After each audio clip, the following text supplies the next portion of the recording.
Hello दोस्तों, तुम्हारा विशाल यादव स्वागत करता हूँ आपके अपने विशाल यूनिक कंसेप्ट पर। तो चलिए आज अब तक देखने वाले हैं क्लास 12 के फिजिक्स का चैप्टर नंबर 1। उसमें आज देखेंगे कूलाम के नियम का सदिश निरूपण यानी वेक्टर निरूपण हम कूलाम के नियम का देखेंगे। तो देखिए कूलाम के नियम के अगर अनुरूप देखा जाए तो कूलाम के नियम से ज्यादा इंपॉर्टेंट होता है कूलाम के नियम का सदिश निरूपण। क्यों होता है? क्योंकि जो कूलाम का नियम होता है वो सभी बच्चे आसानी से याद कर लेते हैं, क्योंकि जो कूलाम का नियम होता है वो थ्योरी बेस होता है। अगर थ्योरी आप आसानी से समझ गए तो आप ये कूलाम के नियम आसानी से याद कर लोगे। और सभी बच्चे क्या करते हैं, कूलाम का नियम ही रटते रहते हैं और उसको आसानी से वह कूलाम का नियम याद हो जाता है। क्योंकि कूलाम का नियम बहुत ज्यादा रटवा दिया जाता है स्कूल में भी, कोचिंग में भी और कहीं यानी प्लेटफॉर्म किसी भी प्लेटफॉर्म पढ़ेंगे तो कूलाम का नियम सबसे ज्यादा आपको रटवाया जाएगा। तो कूलाम का नियम आसानी से याद हो जाता है। और जो हमारा कूलाम के नियम का सदिश निरूपण होता है वो ज्यादा नहीं कराया जाता है, क्योंकि हमें वो टीचर जानते हैं कि ये पूछा नहीं जाएगा। कूलाम का नियम सबसे इंपॉर्टेंट है, क्योंकि कूलाम का नियम हमारे बहुत अगर सेट में देखेंगे तो कूलाम का नियम बहुत आया नहीं है, लेकिन पता नहीं क्यों इतना रटवाते हैं और वो सभी बच्चे को कूलाम का नियम याद हो जाता है। अब क्या पूछा जाता है कि अब कूलाम का नियम न पूछकर यानी एग्जामिनर में बहुत चालाक है, वो जानता है कि सभी बच्चे कूलाम का नियम आसानी से याद कर लेंगे, क्योंकि वो थ्योरी बेस है और जो उसका यानी जो फार्मूला वाला पार्ट होता है वो थोड़ा सा आप समझ जाएंगे तो कूलाम का नियम आसानी से याद हो जाता है। लेकिन जो कूलाम के नियम का सदिश निरूपण होता है वो अब एग्जामिनर अब इसको पूछ रहा है, यानी कूलाम के नियम की अपेक्षा अब इसको इंपॉर्टेंस ज्यादा मिल रहा है। क्योंकि कूलाम का नियम सभी बच्चे याद कर लेते हैं और इसको थोड़ा ये डेरिवेशन होता है, इसको समझने में थोड़ा बच्चे इसको कहते हैं कि छोड़ो हम इसको क्या समझेंगे। तो इसको क्या समझेंगे, तो ये इसलिए यह अगर पेपर में आ जाएगा तो आप इसको हल नहीं कर पाओगे। तो इसलिए हम आज इस क्लास में अगर इस क्लास को अगर अंत तक आप देखते हो तो कूलाम के नियम का सदिश निरूपण देखिए बहुत आसान है। मैं बता रहा हूँ, अगर इस क्लास को अंत तक आप देखेंगे तो आपको यह कूलाम के नियम का सदिश निरूपण कभी प्रॉब्लम नहीं देगा। यानी सबसे आसान से आसान भाषा में हम समझाएंगे और आपको आसानी से समझ में भी आ जाएगा। तो चलिए हम बिना किसी देरी के स्टार्ट करते हैं कूलाम के नियम का सदिश निरूपण। तो देखिए कूलाम के नियम पढ़े होंगे कि दो आवेश होंगे, दोनों आवेशों के बीच बल लग रहा होगा, उस बल को ही हम क्या कहते हैं, कूलाम का नियम कहते हैं। यानी जो मान आता है वो आवेशों के गुणनफल के समानुपाती और दोनों आवेशों के बीच की दूरी के वर्ग के व्युत्क्रमानुपाती को ही हम क्या कहते हैं, कूलाम का नियम कहते हैं। तब उसका सदिश निरूपण यानी सदिश राशियां आप जानते हैं, सदिश राशियां वो राशियां होती है जिसमें दिशा की और परिणाम दोनों की आवश्यकता होती है, उसे ही हम क्या कहते हैं, सदिश राशियां कहते हैं। तो सदिश राशियां तो आप आसानी से समझ गए होंगे क्योंकि ये 9 से ही चलता आ रहा है। तो सदिश राशियां क्या होती है कि परिणाम के साथ साथ दिशा की भी आवश्यकता होती है। तो जैसे ये देखिए एक आवेश यहाँ पर है और एक आवेश यहाँ पर है, ये आवेश भी इस आवेश पर बल लगाएगा और यह आवेश भी इस आवेश पर बल लगाएगा। यानी दोनों आवेश एक दूसरे पर बल लगाएंगे तो हम कुछ मानेंगे ना कि मान लीजिए इसके द्वारा बल कुछ और लग रहा है, इसके द्वारा कुछ बल और लग रहा है। हमें इसको सिद्ध करना है कूलाम के नियम का सदिश यानी दिशा और परिणाम दोनों, यानी दिशा और परिणाम दोनों बराबर हो। लेकिन अब दिशा है तो दिशा एक इधर होगी और एक इधर होगी। यानी दिशा देखिए पहला बल क्या लग रहा है, इस आवेश के द्वारा इस आवेश पर बल क्या लग रहा है, वेक्टर F21 लग रहा है और इस आवेश के द्वारा इस आवेश पर बल क्या लग रहा है, बराबर क्या करना है, हमें वेक्टर F12 करना है। ये क्या है, हमारा परिणाम है। यानी वेक्टर F21 और यानी वेक्टर F21 इस आवेश के द्वारा इस आवेश पर बल लग रहा है, यानी वेक्टर F12 इस आवेश के द्वारा इस आवेश पर बल लग रहा है। यानी क्या है, यह हमारा परिणाम है। अगर दिशा लेंगे तो दिशा क्या हो जाएगी, हमें ये इस दिशा में है और ये इस डायरेक्शन में है। यानी इसके द्वारा बल इस डायरेक्शन में लग रहा है और इसके द्वारा बल इस डायरेक्शन में लग रहा है। तो जब दोनों बल क्या है, ये बल तो परिणाम समान है लेकिन क्या है, दिशा विपरीत है। तो दिशा विपरीत के लिए क्या करते हैं, हम माइनस लगाते हैं। तो यहाँ पर या यहाँ पर लगा दो या इधर लगा दो, आपकी मर्जी, आप कहीं पर भी लगा सकते हैं। इधर लगाओ या LHS में लगाओ या RHS में लगाओ, किधर भी लगा सकते हैं। यानी माइनस लगाएंगे तो अब तो ये बराबर हो सकेगा।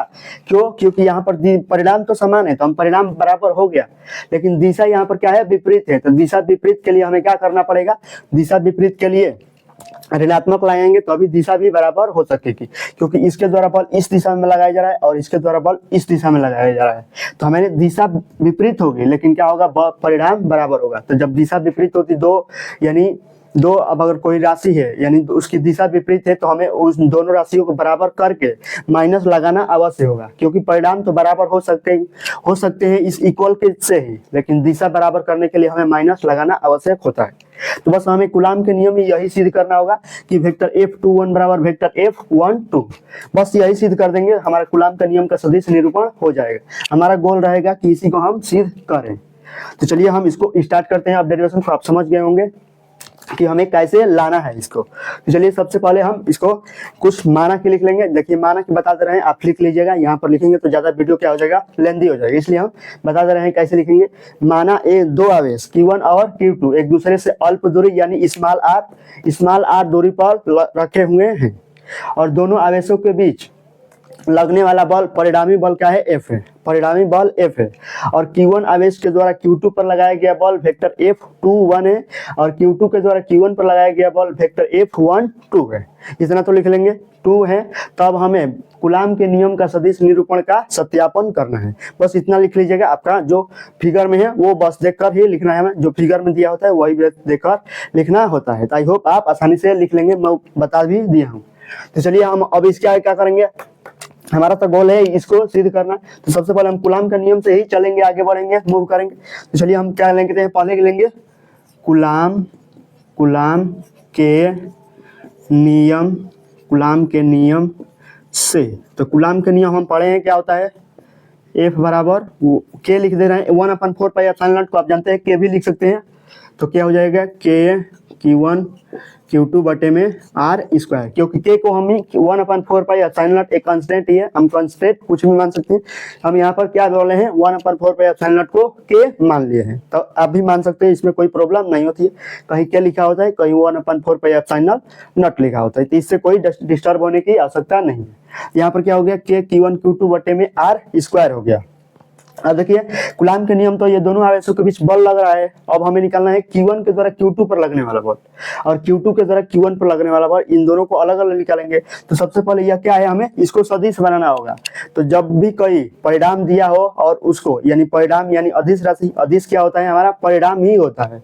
तो कोई भी अदिश राशि को अगर सदिश बनाना हो तो उसमें उसके जो आई कैप से होता है गुणा किया जाता है। अगर आई कैप से गुणा कर देंगे तो वो क्या हम बन जाता है, हमारा वो सदिश राशि बन जाता है। जैसे एग्जांपल में देखेंगे कि हमारा 5 है, यानी 5 को हमें क्या बनाना है, सदिश राशि बनाना है। ये तो एक अदिश राशि है ना, क्योंकि अदिश में केवल परिणाम होता है, दिशा नहीं होती है। ये क्या है, हमारा केवल एक अदिश है और अदिश को हमें सदिश बनाना है, यानी आई कैप से गुणा करो या 5 जे कैप से गुणा करो, जे कैप से गुणा करो या 5 के कैप से गुणा करो। आई कैप, जे कैप, के कैप, और आई कैप क्या होता है, एक्स अक्ष के घटक, ये वाई अक्ष है, ये जेड अक्ष के घटक होता है। तो हम इसको गुणा कर देते हैं, ये क्या बन जाता है, हमारा सदिश घटक बन जाता है।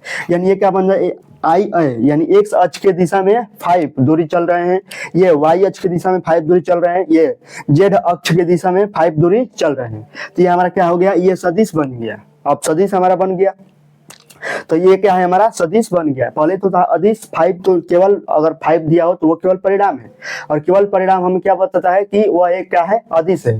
तो जब अदिश को सदिश बनाना होगा तो हम किसी एकांक सदिश से गुणा कर देंगे तो हमारा क्या बन जाएगा, सदिश राशि बन जाएगी। तो हम आई कैप, जे कैप, के कैप कुछ भी से गुणा करके हम इसको क्या बना दिए, सदिश बना दिए। तो ये क्या होगा, ये एक्स अक्ष की दिशा में 5 दूरी, वाई अक्ष की दिशा में, ये जेड अक्ष की दिशा में 5 दूरी हो गई। अब इसी को हमें इसको भी सदिश बनाना होगा, क्योंकि एक ये केवल क्या है, एक परिणाम है। तो किसी भी परिणाम को हमें सदिश बनाने के लिए हम आई कैप से, जे कैप, के कैप से गुणा कर सकते हैं, लेकिन यहाँ पर क्या करेंगे, आर कैप से कर देंगे, क्योंकि आई कैप ना हमें एक्स अक्ष में बनाना है, ना हमें वाई अक्ष में बनाना है, ना हमें जेड अक्ष में बनाना है। तो किसी अक्ष में नहीं बनाते, एक रैंडम सदिश बनाना है। तो ये क्या है, हमारा एक अदिश है, अदिश यानी परिणाम है, तो हमें एक सदिश बनाना है, तो इसको आर कैप से यानी आर कैप से गुणा कर देंगे तो हमारा क्या हो जाएगा, एक सदिश राशि यह हो जाएगी। तो चलिए इसको पहले एक बार बनाते हैं। तो वेक्टर एफ बराबर क्या हो जाएगा, के Q1 Q2 बटे में R स्क्वायर इंटू क्या हो जाएगा, R कैप हो जाएगा। क्योंकि इस दूरी को हम R लिए हैं, स्मॉल r, इसलिए हम इसको R कैप से गुना किए हैं। जब भी ये I कैप में देखते हो, I कैप में दूरी क्या होती है, I में ही होती है एक्स अक्ष पर, इसलिए हम एक्स अक्ष पे 5 दूरी बोल रहे हैं यहाँ पर। तो यहाँ पर क्या है, दूरी हम R में लिए हैं, इसलिए इसको R कैप से क्या कर दिए हैं, गुणा कर दिए हैं। तो हमारा क्या बन गया, यह सदिश राशि बन गया। आर कैप क्या होता है, विशेष रूप से आप देखे होंगे कि आर कैप हमारा होता है एकांक सदिश होता है, यानी एकांक सदिश होता है। तो किसी भी सदिश का एकांक सदिश निकालने के लिए एक सूत्र होता है हमारे पास, क्या होता है कि किसी भी सदिश का एकांक सदिश क्या होता है, देखिए समझते हैं। तो एकांक सदिश यानी आर का एकांक सदिश क्या हो जाएगा, वेक्टर आर बटे मॉड ऑफ वेक्टर आर होता है। ये होता है वेक्टर आर बटे मॉड ऑफ वेक्टर आर होता है। हम वेक्टर आर को क्या लिख सकते हैं, यह वेक्टर आर क्या है, मॉड ऑफ वेक्टर आर एक परिणाम है, यानी परिणाम को आप 5 लिखो या वेक्टर मॉड में 5 लिखो, मॉड में वेक्टर 5 लिखो, इसकी कोई मतलब यानी कोई इसका कोई ज्यादा डिफरेंस नहीं है, यानी ये दोनों समान है। 5 आई कैप लिखो या मॉड यानी केवल 5 लिखो, केवल 5 लिखो या वेक्टर मॉड में 5 लिखो, ये दोनों क्या है, परिणाम ही है। तो हम इस परिणाम को आर वेक्टर आर मॉड दिया है, इसको हम क्या लिख सकते हैं, वेक्टर आर के रूप में लिख सकते हैं। यानी वेक्टर और मॉड हटा देंगे तो हम क्या लिख सकते हैं, एक केवल परिणाम लिख सकते हैं। हम इसको रूप में लिखे या इसके रूप में लिखे, ये दोनों क्या है, समान है।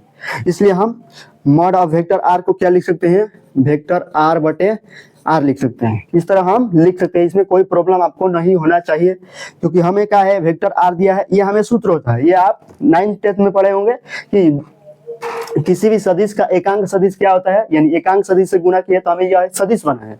और एकांक सदिश हमें एक सूत्र पता होता है कि एकांक सदिश का सूत्र क्या होता है, वेक्टर आर बटे मॉड में वेक्टर आर। तो मॉड में वेक्टर आर एक परिणाम होता है, तो परिणाम को हम या मॉड के अंदर लिखे या मॉड के बाहर लिखे, वेक्टर हटाकर, वो दोनों क्या होता है, एक दूसरे के बराबर ही होता है। तो हम इसको इस तरह आर को आर लिख सकते हैं। अब इसके आगे हम यहाँ तक समझ में आ गया। अब चलिए आर कैप का मान यहाँ पर पुट करते हैं, तो क्या हो जाएगा, वेक्टर आर बराबर के Q1 Q2 बटे में r square into r cap के मान क्या हो जाएगा, वेक्टर आर बटे आर हो जाएगा। अब इसमें मल्टीप्लाई कर देंगे तो क्या हो जाएगा, आर क्यूब हो जाएगा। तो वेक्टर एफ बराबर के Q1 Q2 बटे में आर क्यूब और वेक्टर आर हो जाएगा। इस तरह इतना तो समझ में आ गया। देखिए यहाँ पर कटा मत दीजिएगा, ये वेक्टर क्या है, एक सदिश है, और आर क्या है, उसका परिणाम है, यानी सदिश और परिणाम दोनों अलग अलग होता है। देखिए इसको समझाते हैं कि कोई भी अगर सदिश देख रहे हैं, वेक्टर आर मान लीजिए एक सदिश है 5 आई कैप 6 जे कैप प्लस 6 जे कैप प्लस 8 के कैप, ये क्या है, एक वेक्टर सदिश है, और इसका परिणाम निकालते हैं। तो आप समझते हैं, परिणाम निकालने के लिए हम इसको रूट में 5 का स्क्वायर 25 प्लस 6 का स्क्वायर 36 प्लस 8 का स्क्वायर 64, इन सभी को जोड़ देते हैं तो जो हमारा आता है वही हमारा क्या होता है, परिणाम होता है। तो ये एक यानी सदिश है, ये क्या है, हमारा परिणाम है। इसको हम आर बराबर भी इसको लिख सकते हैं, ये आर लिखो या मॉड में आर लिखो, इसमें कोई प्रॉब्लम नहीं है। यानी इसको ये क्या है, हमारा परिणाम है, ये क्या है, सदिश है, यानी दोनों को कटा न देना, यहाँ पर दोनों कटेगा नहीं, क्योंकि ये क्या है, एक सदिश है और ये क्या है, हमारा एक परिणाम है, इसलिए ये कटेगा नहीं। तो यहाँ तक समझ गए, इसको हटा देते हैं। अब सिद्ध करना था यही, यानी समझ गए होंगे, उसको हम देखिए हम कैसे ला देंगे। बहुत आसान है, बस आप स्टेप बाय स्टेप ध्यान से अगर देखते रहे तो आपको आसानी से समझ में आ जाएगा। चलिए अब इसके आगे क्या करेंगे, देखिए यहाँ तक समझ गए, वेक्टर आर बराबर क्या, Q1 Q2 वेक्टर आर बटे आर क्यूब हो गया।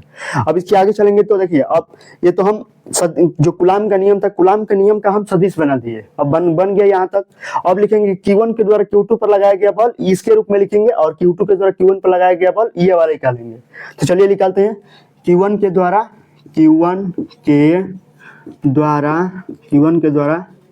Q2 पर लगाया गया बल, तो Q1 के द्वारा Q2 पर लगाया गया बल क्या हो जाएगा, यानी Q1 है, अब Q2 पर लगाया जा रहा है, यानी 2 पर लगाया जाता है 2 1 हो जाएगा। बल जिस पर लगाया जाता है वहीं से स्टार्ट होता है, तो 2 पर लगाया जा रहा है तो बल यहीं से स्टार्ट होगा, यानी वेक्टर F21 हो जाएगा, वेक्टर F21, वेक्टर F यानी वेक्टर F21, क्योंकि इस पर बल लग रहा है वेक्टर F21, जहां पर बल लगता है वहीं से स्टार्ट होता है वो, यानी 2 पर लग रहा है तो 2 1 हो जाएगा, 1 के द्वारा 2 पर लग रहा है तो 2 1 हो जाएगा।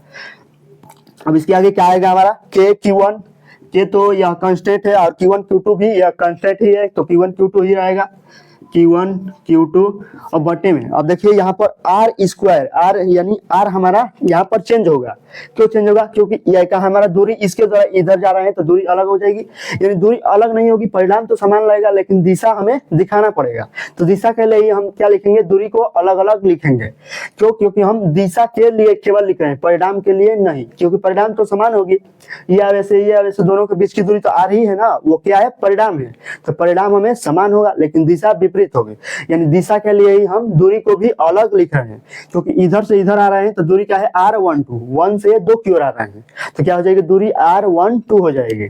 अब इधर से इधर क्यों जाएंगे तो 2 से 1 की ओर, यानी दूरी 2 1 हो जाएगी। देखिए बल और यानी बॉल और दूरी में थोड़ा सा डिफरेंट है। क्या देखिए, Q1 से Q2 क्यों आ रहे हैं, तो दूरी क्या है, इधर आ रही है, तो दूरी आ रही है Q1 से Q2, यानी दूरी क्या हो जाएगी, R12 हो जाएगी। और Q1 की तरफ Q2 पर बॉल लग रहा है, यानी जहां बॉल लग रहा है वहीं से क्या होगा, स्टार्ट होगा, यानी 2 से 2 पर बॉल लग रहा है तो F21 हो जाएगा। इसको थोड़ा आप ध्यान में रखिएगा। दूरी और जो यह दूरी और बॉल होता है वो, यानी यह बॉल लग रहा है 21 है बॉल, तो दूरी क्या हो जाएगी, 12 हो जाएगी, क्योंकि दूरी हम इधर आ रहे हैं ना, इसलिए हमारा क्या हो जाएगी, 12 हो जाएगी। तो चलिए हम इसको लिख लेते हैं। क्या हो जाएगी हमारा, ये वेक्टर आर है ना, तो वेक्टर R12 हो जाएगी, R12 हो जाएगी। और ये भी क्या हो जाएगा, R32 हो जाएगा। क्या हो जाएगा, R32 हो जाएगा। अब उसके आगे Q1 के द्वारा Q2 पर तो बॉल हो गया हमारा, अब Q2 के द्वारा Q1 पर निकालेंगे। तो चलिए निकालते हैं। Q2 के द्वारा Q1 पर लगने वाला बल, तो Q2 के द्वारा Q1 पर बल हम क्या निकाल सकते हैं, Q2 के द्वारा Q1 पर बल, जिस पर बल लग रहा है उधर वहां से ही स्टार्ट होगा, यानी 1 पर लग रहा है तो 12 हो जाएगा। तो वेक्टर F12 बल जहां पर लग रहा है वहीं से स्टार्ट होगा, और दूरी क्या होगी उसके, यानी बॉल F12 है तो दूरी क्या हो जाएगी, R21 हो जाएगी, क्योंकि 2 से 1 की ओर आ रहे हैं तो दूरी इधर होगी, और बॉल क्या होगा, यहाँ पर लगा है तो बॉल 12 हो जाएगा और दूरी R21 हो जाएगी। तो चलिए, ये तो K कांस्टेंट है, K Q1 Q2 तो वही रहेगा, लेकिन दूरी यहाँ पर क्या हो जाएगी, वेक्टर R21, और बटे में क्या हो जाएगी, यहाँ पर क्या हो जाएगी, वेक्टर, यानी वेक्टर यहाँ पर नहीं, R क्या हो जाएगी, 21 हो जाएगी, क्योंकि दूरी क्या है यहाँ पर R, यहाँ पर दूरी अगर इधर जा रहे हैं तो दूरी क्या है, R21 है, और इधर जा रहे हैं तो दूरी क्या है, R12 है। तो यहाँ तक आप समझ गए, आसानी से समझ गए होंगे। अब इसके आगे देखिए, थोड़ा दूरी को हम सिंपलीफाई कर रहे हैं, तो देखिए हमारी दूरी क्या है, R21 है, वेक्टर R21, ये हमारा क्या है, वेक्टर R21 दूरी है।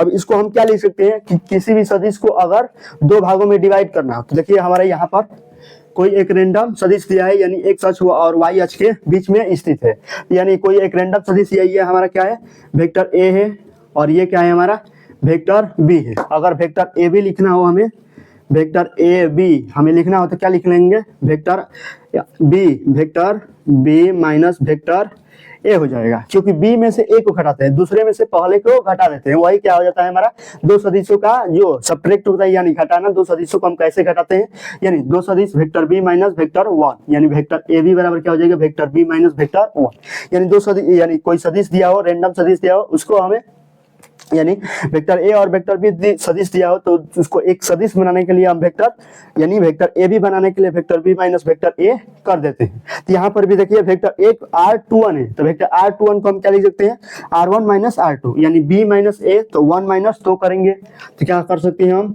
Vector R1 minus vector R2 हो जाएगा, क्योंकि इसमें ए बी निकालना था तो हमें बी में से 1 कर रहे थे, अब 2 1 निकालना है तो 1 में से 2 करेंगे, तो 2 1 निकालना है तो vector R1 minus vector R2 हो जाएगा। ये आपको थोड़ा समझना पड़ेगा, आप 11th में आ गए हैं, ये तो आपको 10th और 9th में यानी पढ़ा दिया जाता है कि 2 सदिशों को अगर कोई एक रैंडम सदिश दिया है तो उसको हम कैसे इसके रूप में बनाएंगे, यानी 2 सदिश वेक्टर ए बी बनाना है, और 2 सदिश अलग अलग दिया है तो वेक्टर ए बी बनाने के लिए vector b minus vector a लिखना पड़ता है, इस तरह हम इसको लिख सकते हैं। इसी प्रकार हम इसको भी लिखेंगे, तो vector R1 minus vector R2 हो गया है। अब देखिए इसमें से माइनस बाहर निकालेंगे, तो वेक्टर R21 बराबर माइनस वेक्टर, अब माइनस बाहर निकालेंगे तो ये प्लस हो जाएगा, vector R2 minus vector R1 हो जाएगा, और ये माइनस और ये क्या हो जाएगा, प्लस हो जाएगा। अब देखिए इसको हम कैसे लिख सकते हैं, जब ये वेक्टर ए बी था तो vector b minus vector a था, अब वेक्टर बी ए करो इसको, वेक्टर बी ए को हम क्या लिख सकते हैं, vector a minus vector b लिख सकते हैं ना, क्योंकि ए पहले है तो ए में से क्या करेंगे, बी घटाएंगे, तो vector a minus vector b करेंगे। उसी प्रकार ये अब क्या आ गया हमारा, R21 आ गया, यानी 2 है, पहले 2 और 1, ये क्या है, 2 है, ये 1 है, तो क्या लिख सकते हैं हम, वेक्टर ये 2 है, ये 1 है, और पहले क्या था, ये क्या था, ये 1 था और ये 2 था, हम क्या किए, वेक्टर ए बी निकाले, तो वेक्टर ए बी में से बी में से 1 घटाए, बी में से 1 घटाए। उसी प्रकार अब वेक्टर बी ए यानी पलट दिए हैं तो इसको भी हम पलट देंगे, तो इसको इसे भी हमें क्या हो जाएगा, पलट जाएगा, यानी ये क्या है हमारा वेक्टर, यानी आर वेक्टर ए, यानी बी को हम क्या मान रहे हैं, बी को 1 और ए को क्या मान रहे हैं, 2, यानी क्या हो जाएगा, 2 1 हो जाएगा, यानी वेक्टर R21 हो जाएगा। देखिए जब इसको पलट दिए हैं तो हमारे ये भी पलट गया है, इसको पलटे हैं तो ये भी पलट गया है। तो जब यहाँ से कॉमन ले लिए तो क्या हो जाएगा, ये R1 में से R2 कर हो रहा था तो क्या था, R21 था। जब R21 था, वेक्टर R21 R1 में से R2 हो रहा था। अब क्या हो गया, वेक्टर R21 हो जाएगा, vector R2 minus vector R1 हो गया। तो हम इसको क्या लिख सकते हैं, पहला था तो पहले थे, यानी दूसरा था तो ये पहला आ जाएगा। देखिए इसको कैसे लिख सकते हैं, वेक्टर R21 बराबर क्या हो जाएगा, माइनस वेक्टर R12 लिख सकते हैं इसको नो, क्योंकि यह 2 है तो 2 पहले आ जाएगा, R2 माइनस R1 हो जाएगा, यानी R2 यानी पहले R2 है तो क्या हो जाएगा R2 और माइनस क्या लिख सकते हैं, R1 लिख सकते हैं। उसी प्रकार वेक्टर R21 को क्या लिख सकते हैं, R21 को vector R1 minus vector R2 लिख सकते हैं, इसको हम इस तरह लिख सकते हैं। और वेक्टर R12 को क्या लिख सकते हैं, वेक्टर R2 को vector R2 minus vector R1 लिख सकते हैं, इस तरह का हम लिख सकते हैं। तो देखिए वेक्टर R21 को हम इस तरह तो लिखे हैं, vector R1 minus vector R2, और जब इसमें से कॉमन लिए तो हम नीचे वाला जैसे बन गया है, vector R2 minus vector R1, vector R2 minus vector R1 नीचे जैसे बन गया है, यानी इसके स्थान पर हम ये लिख सकते हैं। तो इसके स्थान पर हम ये वाला लिख दिए हैं तो क्या आ गया हमारा माइनस, यानी माइनस तो हम कॉमन लिए हैं तो माइनस तो आगे रहेगा ही, और इसके स्थान पर हम क्या लिख लेंगे, वेक्टर R12 लिख लेंगे, वेक्टर R12 हो गया। तो यहाँ तक आप समझ गए होंगे आसानी से, इसमें कोई प्रॉब्लम नहीं होगी क्योंकि पूरा पॉइंट टू पॉइंट आप आसानी से समझे होंगे। तो चलिए इसके आगे अब चलेंगे। तो चलिए अब इसको आगे लिखेंगे तो क्या हो जाएगा हमारा वेक्टर, ये अब बल के रूप में लिखेंगे ना, अब इसके स्थान पर R21 यानी R21 के स्थान पर हम R12 लिख लेंगे। तो क्या हो जाएगा, वेक्टर F12 बराबर क्या हो जाएगा, K Q1 Q2 vector R21 के स्थान पर हम क्या लिख लेंगे, माइनस R12, यानी माइनस हम यहाँ पर ला सकते हैं R12 हो जाएगा। यहाँ तक ये समझ में आ गया। अब इसके आगे आएंगे तो हमारा क्या है, बटे में है, इसको मड में लिखो या मड से बाहर लिखो, इसमें कोई दिक्कत नहीं होनी चाहिए आपको। वेक्टर क्या हो जाएगा R21, यानी देखियो माइनस क्या हो जाएगा ना, माइनस R12 लिख लेंगे, क्योंकि 21 के स्थान पर हम क्या लिख सकते हैं, 12 लिख सकते हैं। यहाँ से हम बराबर दिखा देंगे माइनस के रूप में, तो क्या हो जाएगा माइनस वेक्टर R12 हो जाएगा, यानी R12 का क्या हो जाएगा, होल क्यूब हो जाएगा। वेक्टर R12 के होल क्यूब मड में हो जाएगा, मड में लिखो, कोई भी राशि है इसको मड में लिखो या इसको R के रूप में लिखो, ये हमारा दोनों बराबर ही होता है, ये अलग अलग दोनों नहीं है, ये क्या है आप बराबर समझिए, ये बराबर होता ही है। इसको रूप में लिखो या इसके रूप में लिखो, ये दोनों बराबर है। तो अब देखिए मड से इसको बाहर निकालेंगे तो माइनस तो इसी तरह हट जाएगा, क्योंकि मड से माइनस बाहर नहीं आ सकता, मड से जब माइनस बाहर आएगा तो प्लस होकर ही आएगा, यहाँ से ये प्लस होकर आएगा। तो वेक्टर F12 बराबर क्या हो जाएगा, माइनस K Q1 Q2 और वेक्टर R12 बटे में क्या हो जाएगा, वेक्टर यानी वेक्टर हटा सकते हो, मड भी हटा दोगे तो क्या हो जाएगा R32 हो जाएगा, यहाँ पर R32। और देखिए इस पूरे के स्थान पर हम समीकरण 1, देखिए यहाँ पर समीकरण 1 है तो समीकरण 1 हम पूरे के स्थान पर लिख सकते हैं। देखिए RHS है, चलिए इसको 2 दे देते हैं, क्या लिखेंगे, समीकरण 1 व 2 की तुलना। तो समीकरण 1 और 2 की तुलना करोगे तो देखिए RHS दोनों का बराबर है, तो RHS बराबर है तो बिल्कुल LHS बराबर होगा। वेक्टर F12 बराबर क्या लिख सकते हैं, माइनस वेक्टर F21, क्योंकि ये देखिए माइनस इधर आएगा तो वेक्टर F इसको माइनस इधर लिखो, यहाँ पर प्लस लिखो, क्योंकि ये माइनस का जाएगा इधर आ जाएगा, तो ये क्या हो जाएगा वेक्टर F12, तो वेक्टर माइनस वेक्टर F12। और इस पूरे के स्थान पर हम क्या लिख सकते हैं, ये वाला लिख सकते हैं, क्योंकि ये दोनों क्या है आपस में बराबर है, तो इसके स्थान पर हम इस पूरे के स्थान पर क्या लिख लेंगे, वेक्टर F21 हो जाएगा, तो वेक्टर F21 हो गया। अब इसको लिख लो, वेक्टर F21 बराबर वेक्टर F12 हो जाएगा। इसी को हमें क्या करना था, प्रूफ करना था, हम इसको आसानी से प्रूफ कर सकते हैं। देखिए बहुत आसान है, अगर इसको समझना चाहो तो आप आसानी से समझ सकते हो, इसमें कोई प्रॉब्लम आपको नहीं होगी समझने में, क्योंकि यहाँ पर हम क्या पॉइंट टू पॉइंट एक्सप्लेन किए हैं कि कौन सा पॉइंट कैसे आया है। देखिए हमारा सबसे पहले ये यानी फिगर था, फिगर बना लेंगे आसानी से हम। ये फिगर को आप समझ गए होंगे कि फिगर हमारा इसके द्वारा बल इस पर लगाया जा रहा है, तो जिस पर बल लग रहा है यानी वो माइनस क्या हो जाएगा, यानी जिस पर बल लग रहा है वो उससे ही हम शुरुआत करेंगे बल की। तो 2 पर लग रहा है तो F21 हो जाएगा, और 1 पर लग रहा है तो 1 2 हो जाएगा।